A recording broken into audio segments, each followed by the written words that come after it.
What up, Cavs Nation? I'm your host, Ethan Sands, and I'm back with another episode of the Wine and Gold Talk podcast. History was made, Chris. The Cavs are off to the best start in franchise history, 9-0. This is a team that surpassed the team that was in 1976, 1977 team, but also figuring out where they lie in this league, also trying to figure out how they fare. Chris, it was a game where a lot of different history was made, not just the record-wise, but Kenny Atkinson became the first coach in NBA history to start 9-0 in his first year with a new team. Then you look at a team that has been in 9 games starting the season, and the Cavs are 130-point or more game from tying a record. They already have as many games with 130-point games this season than they did last year, right? And the team record for 130 points or more in a single season is 5. Chris, we're about to enter Game 10, and this is a possibility that has been done only twice, the 2016-2017 team and the 2017-2018 team. Obviously, you're in New Orleans. This was a back-and-forth game that saw the Cavs not live up to the expectation to start the game. What did you see, and what changed over the course of the game? I think they defended better in the second half. That, to me, is what changed. It was basically a layup line for the Pelicans in the first half. They were getting into the Cavs' paint a little bit too easy. Now, part of that was Jared Allen was dealing with foul trouble, and it affected the rotations. And the Cavs did deploy some small ball lineups with Donovan Mitchell at the small forward spot. Evan Mobley was in foul trouble. He fouled out for just the second time in his career.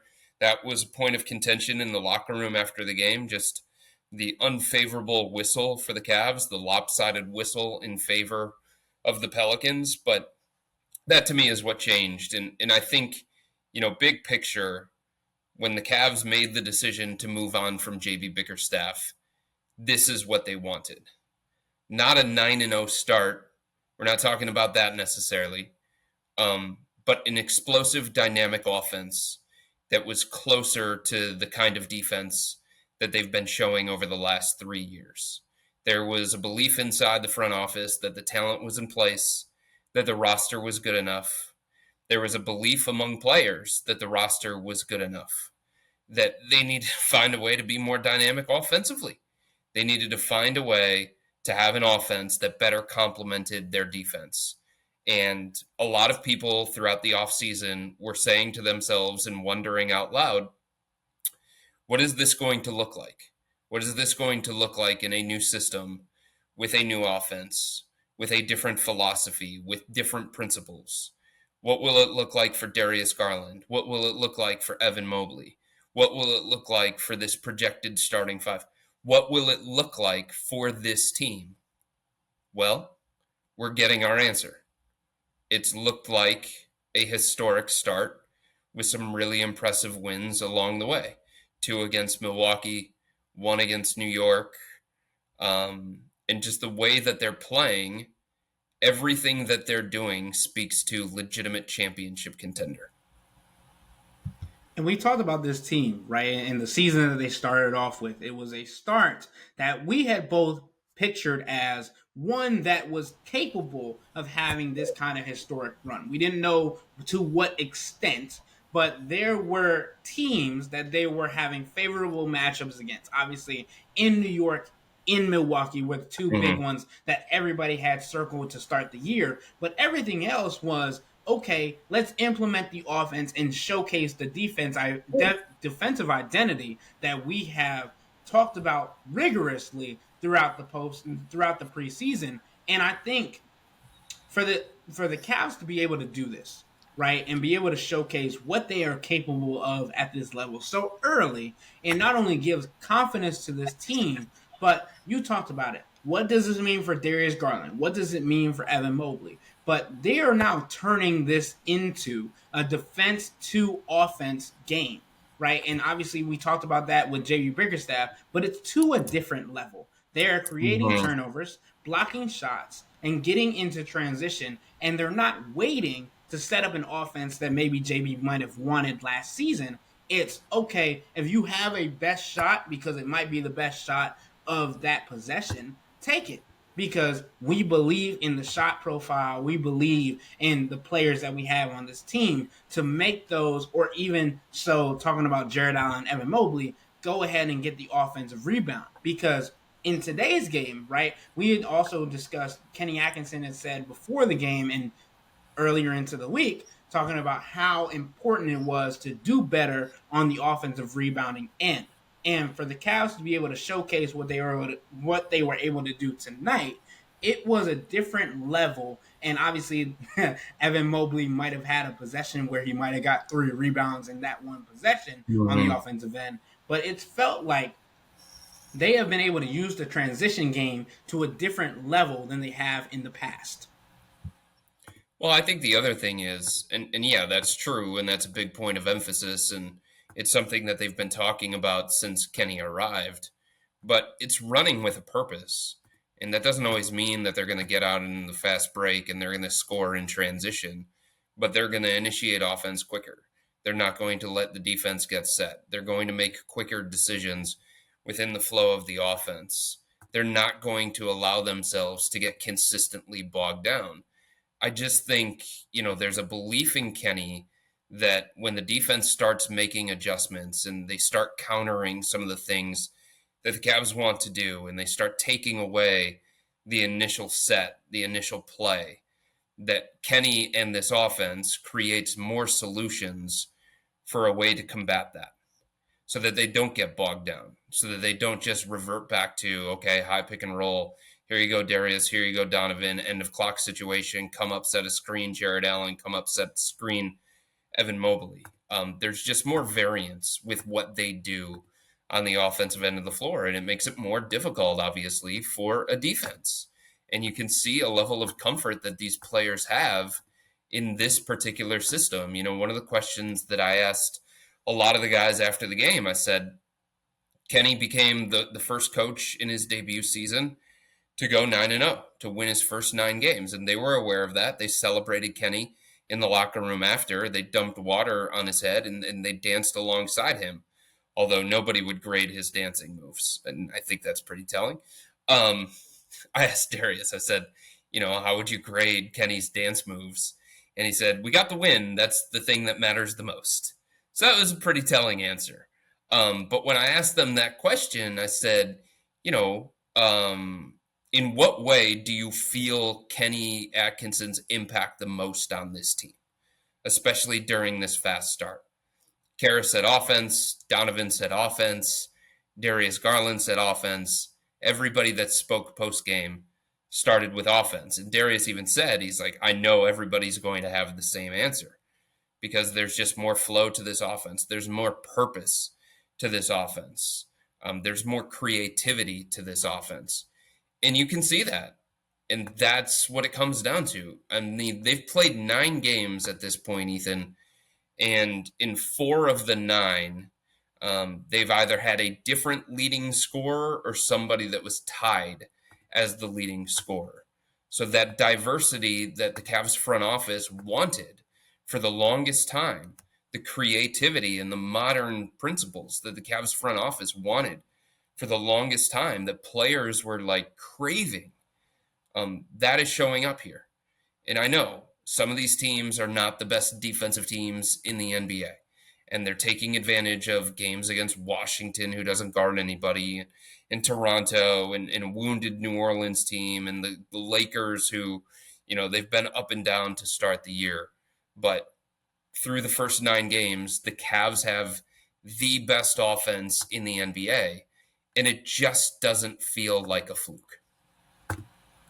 It feels like a team that can continue that, right? And that begins with Kenny Atkinson and what he's been able to implement and what he's been able to instill in the players. But I want to touch on, because this is a podcast talking about moments, we want to get into the nuances and give more insight, right? So after the Cavs tied franchise history, Kenny Atkinson came to the podium and said, I didn't know. I didn't know we tied it. We didn't celebrate it. We'll definitely celebrate it tomorrow, right? And that was, to me, how I took it was, okay, we're going to New Orleans. We know we should win this game. We'll celebrate it then. We'll celebrate it when they get to New Orleans and be able to actually surpass history, right? Not only Mhm. the Cavs franchise history of a best start to a season, but also Kenny Atkinson having the best start in French and in just overall when it comes to being a new coach with a new team, right? And that's just amazing to think about when we talk about the season that they came off of, but also the 0-4 start that I know Donovan Mitchell kind of talked about a little bit in his post game press conference, talking about how that might have been a jarring feature for Cavs fans and what Kenny Atkinson was going to bring to this team. But you touched on Darius Garland, right? And to me, Darius has been probably the most in shape player to start the season. And it's crazy to say that because he's a guy coming off of a fractured face, basically, fractured jaw, and had to drink through a straw for a majority of the season last year, and then said, okay, I'm coming back. I'm better. I'm stronger. I have added the weight back, maybe even a little bit more muscle than I had. But I don't feel great in this New Orleans game. I might feel a little sick. Chris, I know you have more insight on that, talking about what Darius was going through. Was it bad gumbo in New Orleans? It was not bad gumbo. I asked him that specifically, and he said that he doesn't really dabble in the New Orleans cuisine. The feel from people that I talked to is that he didn't have the best, warmest chicken at the beginning of the game. And he said that he started feeling it really um, during pregame warmups. He was fine throughout the course of the afternoon. He was fine going to the game, but he started feeling it in pregame warmups. And you could tell at the beginning of the game, he was not running with the same force. He was kind of hunched over every single time out. He would squat down and he would grab toward his stomach. He did not start the second half. Karis LeVert started the second half because Darius was still in the locker room and he just wasn't feeling well. Then Darius came onto the floor and then he left again quickly. Right at the beginning of the third quarter, he admitted that he threw up in the locker room after that. And then, throughout the course of the game, New Orleans was quite aware of Darius not feeling at his best. And there were some conversations in the Cavs locker room that New Orleans was hitting Darius in the stomach basically every opportunity that they got. Setting harder screens, putting their shoulder into him on drives, bumping him when he was driving to the basket and stuff like that. But I give him credit. He obviously wasn't 100%. He still gutted through it, literally. See what I did there? He was efficient. Again, 5 of 10 from the field, 4 of 6 from three-point range, 9 assists, 14 points. So he did enough positive things while he was out there, while gutting through what he considered a really rough game, considering like how much he felt it on basically like every shot attempt that he took. So hopefully by Friday, for his sake, he'll be feeling better. And it was just what people were talking about, maybe some cold chicken at the beginning of the game, and it's not a situation where Dean Wade becomes patient zero or something like that, and it trickles throughout the team because Dean, he's still back home. He's still essentially bedridden. He didn't fly to New Orleans because nobody wanted him around.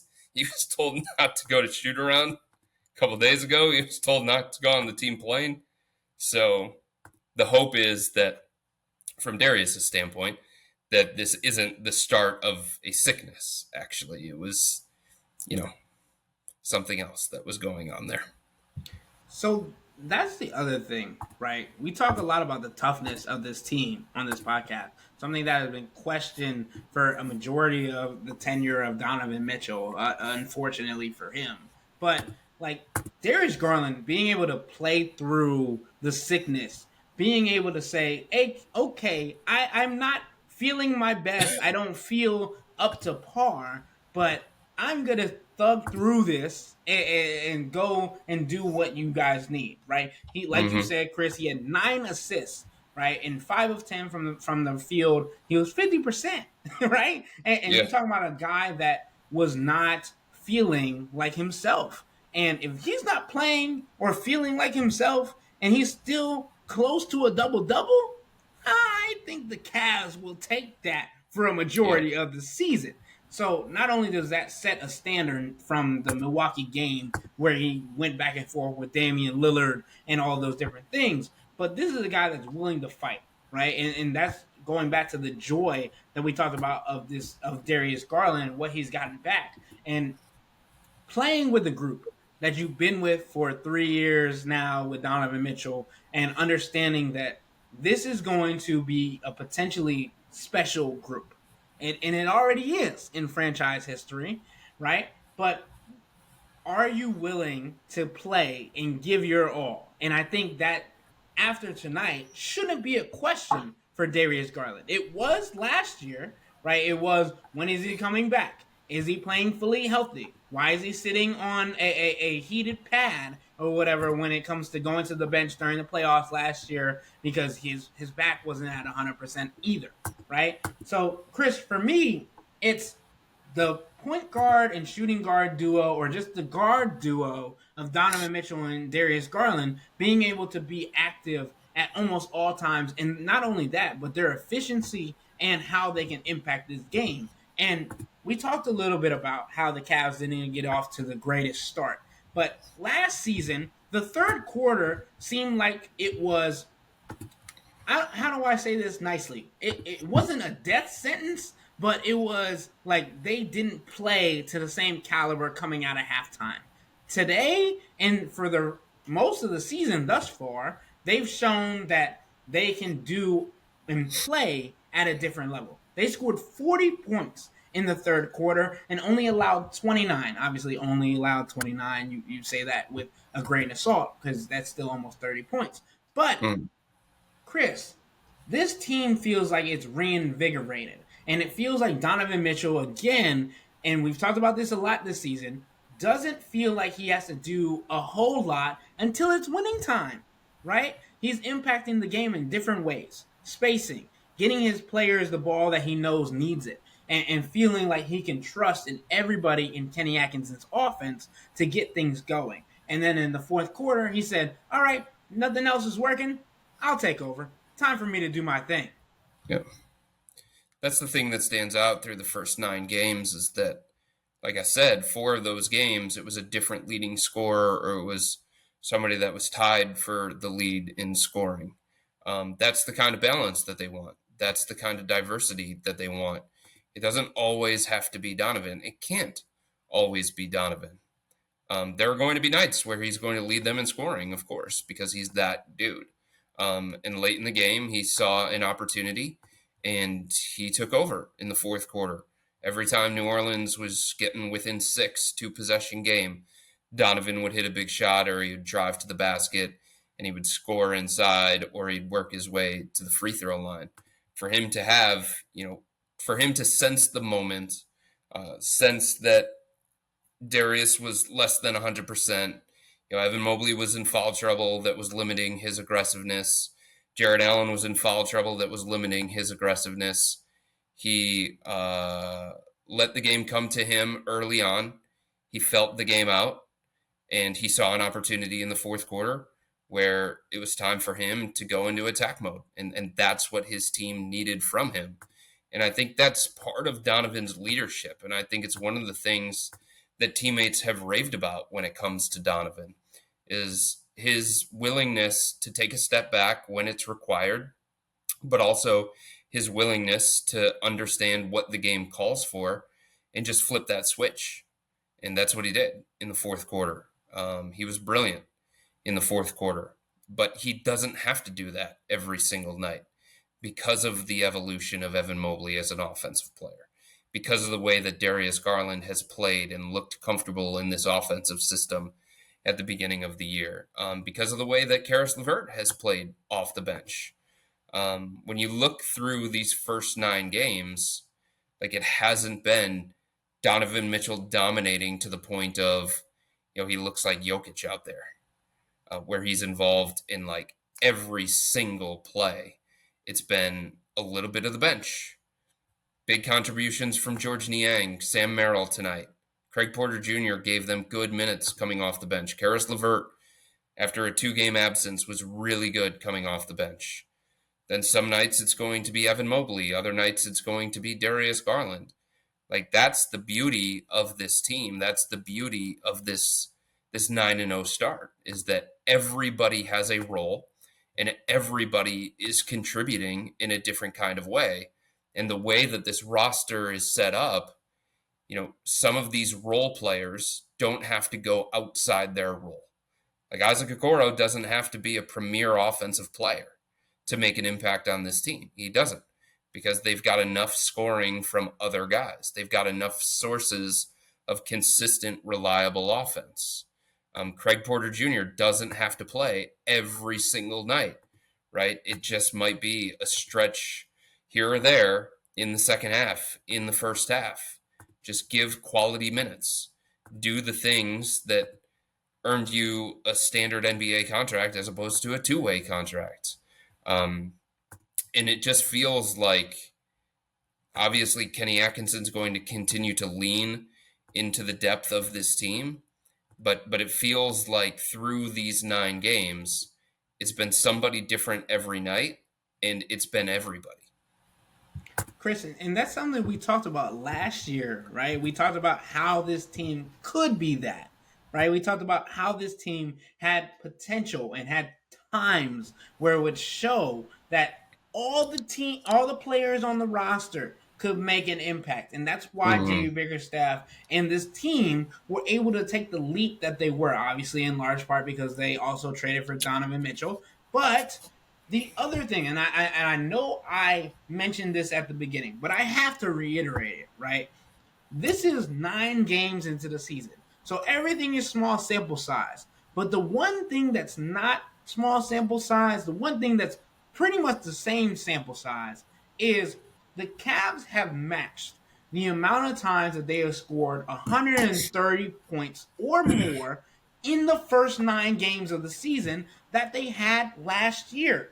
This is the offense that they have been talking about, that they have been raving about during the preseason, during training camp, that they had thought was possible under Kenny Atkinson. It was different, right? It's something that this team could not have or not be possible without the bench production. You mentioned Karis LeVert with 16 points and 6 assists, along with 6 rebounds in tonight's win. Then you talk about Ty Jerome, who had crucial minutes when the team felt like it was at its lowest during this game. He went off and had 11 points, and it felt like a lot of them were in the same quarter. Then you talk about George Niang, who I know a lot of our subtexters went off and said, okay, well, why is he still in the rotation? Why is he still in the lineup? He had 9 points, 2 rebounds, 2 assists, and a block. And this was in a conversation where George Niang was playing in significant minutes because of Evan Mobley and Dean Wade being out. This is a conversation that says, okay, we understand that you're not the best defender, but can you hold your own? And I felt like tonight, Jordan Niang showed that he was able to not do that to a level that they would consistently need, but in crunch time, in times where they needed it, George was able to come out and come through. And Chris, for me, this team is something that we have talked about since the preseason about getting to this point, about getting to play against teams that they should win against and keeping their foot on their necks. Since last season, even, right?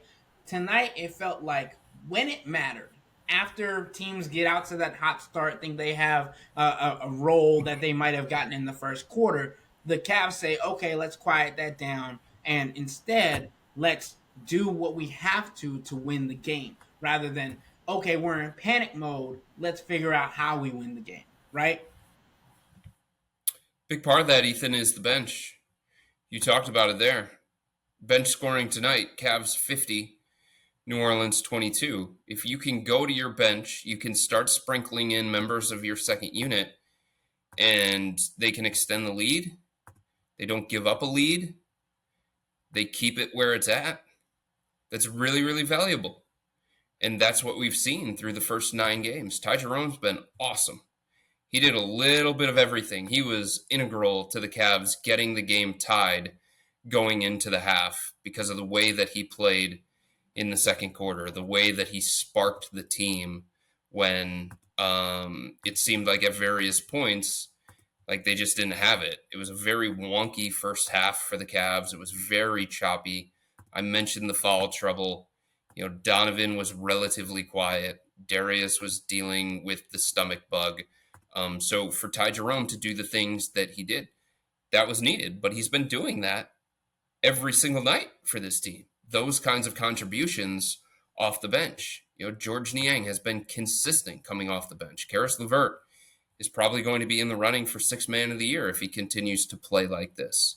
So that's the thing, right? The thing that you're talking about there in terms of finishing off these games, putting their foot on the throat of the opponent and making sure that, in fourth quarters, these starters don't have to play the whole way. In these second halves, these starters don't have to play the whole way. How many times last year in the second half did Donovan play all 24? Too many. Donovan felt like at times he didn't want to come out of the game. JB Biggerstaff felt at times he couldn't take Donovan out of the game. So this is a different bench because of Ty Jerome being healthy. He played 2 games last year.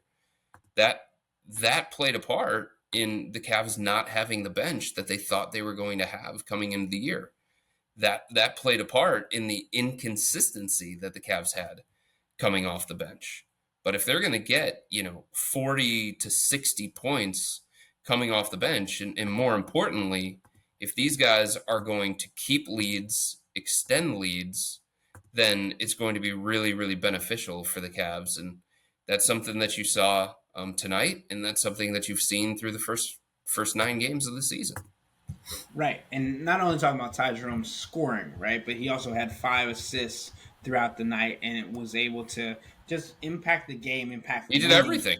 Yeah, entirely, right? And just looking at plus minuses, right? Obviously, Jared Allen, who I feel like we skip over a lot on this podcast just because of how consistent he is. He had 16 and 14 again with 2 blocks and a steal, and he was plus 24 tonight. Darius Garland, who was dealing with the illness, was plus 14, and then you had Ty Jerome tied for the 3rd best plus minus on the team tonight with plus 16. And I mean, Chris, we came into this game thinking that this should be a win, that the team should have a franchise record after facing the New Orleans Pelicans in New Orleans on Wednesday.